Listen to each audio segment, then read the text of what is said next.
नमस्कार, मैं आप सभी का स्वागत करता हूं मेरे चैनल के जे योगा में। गैस, एसिडिटी, कॉन्स्टिपेशन ये सब पेट के रोग हैं। पेट हमारा केंद्र बिंदु है पूरे शरीर का। अगर हम पेट को स्वस्थ नहीं रखेंगे तो हम कभी भी जीवन में स्वस्थ नहीं हो पाएंगे। और पेट का प्रॉब्लम क्या होता है? कॉन्स्टिपेशन, यानी पेट साफ नहीं हुआ।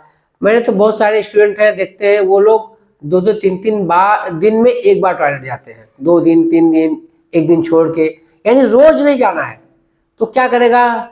गंदगी आंतों में सड़ेगी तो कब्ज बनेगा, वही गैस बनेगा, एसिडिटी बनेगा। फिर वो जो अन्न के सड़े हुए पदार्थ हैं वो आपके ब्लड में मिलके आपके पूरे शरीर में जाएंगे, अम्लता बढ़ेगी, एसिडिटी बढ़ेगी, वो ब्लड में जाके आपको डायबिटीज पैदा करेंगे, आपको ब्लड प्रेशर बढ़ाएगा, आपका कोलेस्ट्रॉल बढ़ेगा, हार्ट ब्लॉकेज होगा, हार्ट अटैक आएगा। ये सारी जो प्रॉब्लम है, आप कभी भी देख लीजिएगा, कोई भी प्रॉब्लम पेट से शुरू होती है। पेट ही केंद्र बिंदु है, तो क्यों ना हम पेट को सही करें, तो हमको बाकी की दवाइयों की जरूरत ही नहीं पड़ेगी।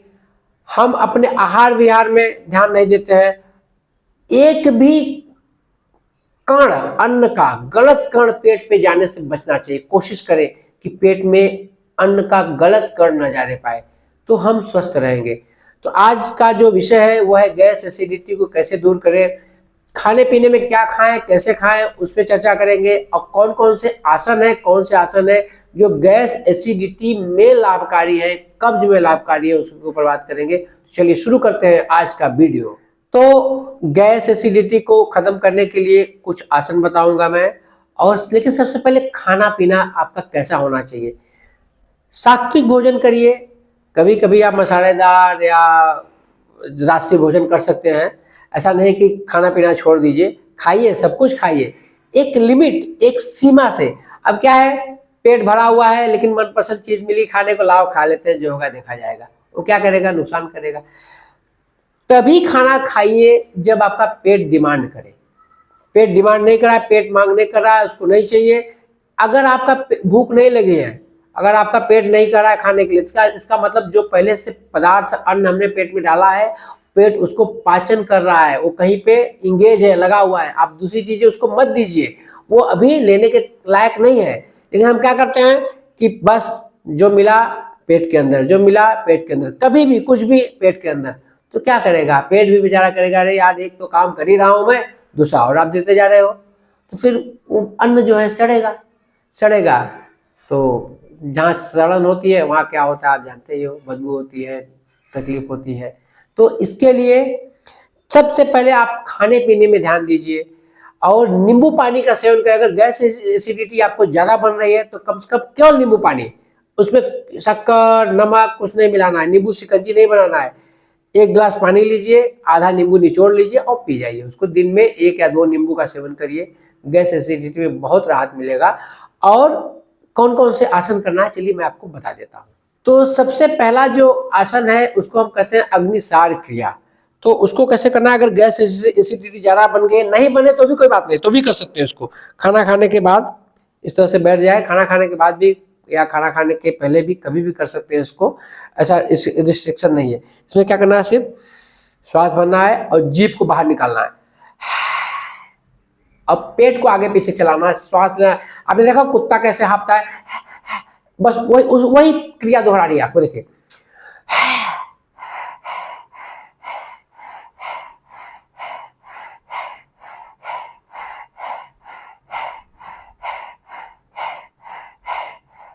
ये करना है पहला। अगर आप वज्रासन में बैठ सकते हैं तो आप इस तरह से भी सुखासन में बैठ सकते हैं, चेयर में बैठ के बस केवल करना है, स्पाइन सीधी रहेगी।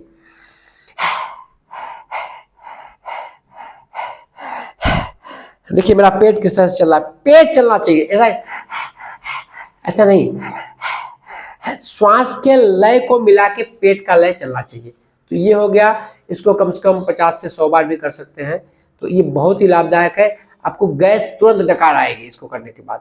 दूसरा जो है हम करेंगे पवन मुक्त आसन। जैसे नाम इसका सजेस्ट करता है, पवन मुक्त।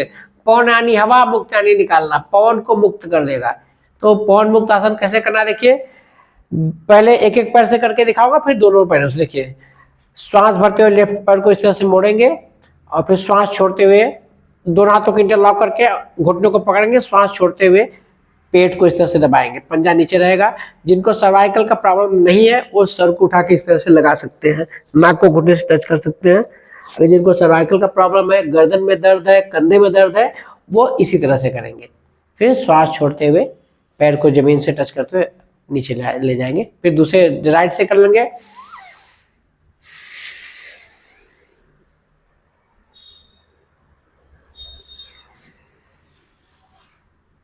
दस बार इस पैर से, 10 बार इस पैर से और 10 बार दोनों पैर से।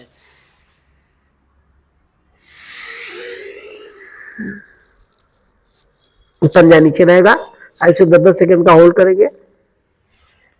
तीनों में से आपको 10-10 सेकंड का होल्ड करना है और 10-10 बार करना है। ये पेट की गैस के लिए बहुत शानदार है, कब्ज के लिए शानदार है। इसके बाद इसका काउंटर पोस्चर कमर चक्रासन कर लेंगे। इस तरह से हाथों को लॉक करके सर के नीचे रखेंगे, दोनों पैर को ज्वाइन करेंगे, श्वास छोड़ते हुए पैर को राइट साइड की तरफ और सर को लेफ्ट साइड की तरफ घुमाएंगे। इस तरह से देखिए, ट्विस्ट कर देंगे पूरा।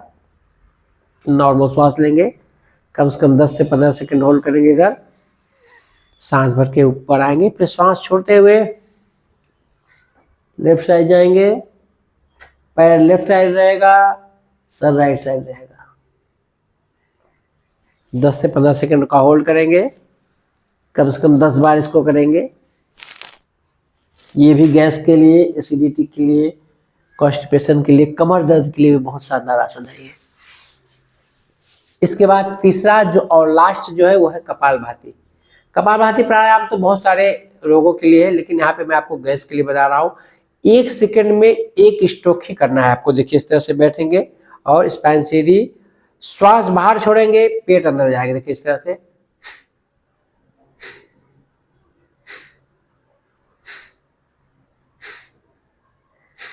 शुरू में 25, 30, 50 बार करिए। इसको बढ़ाते बढ़ाते कम से कम 500 बार तक अगर आप कर सकते हैं तो बहुत अच्छी बात है, नहीं तो 300 बार तो करने की कोशिश करिए। इस तरह से देखिए, ये ऐसा प्राणायाम है कि अगर आपके शरीर में नसों में भी गैस है तो उसको बाहर तुरंत निकाल देगा डकार के रूप में। तो ये तीनों आसन करिए, खाने पीने पे ध्यान दीजिए, आहार के नियमों का पालन करिए, गैस, एसिडिटी, कॉन्स्टिपेशन से बचे रहेंगे। सारी बीमारियों का जड़ यही है। ये चीजें आपके शरीर में नहीं, ये 3 चीजें, गैस, एसिडिटी, कॉन्स्टिपेशन, ये 3 चीजें आपके शरीर में, पेट में नहीं रहेंगी, आपको कोई बीमारी नहीं छुएगी, स्वस्थ रहेंगे, सुखी रहेंगे।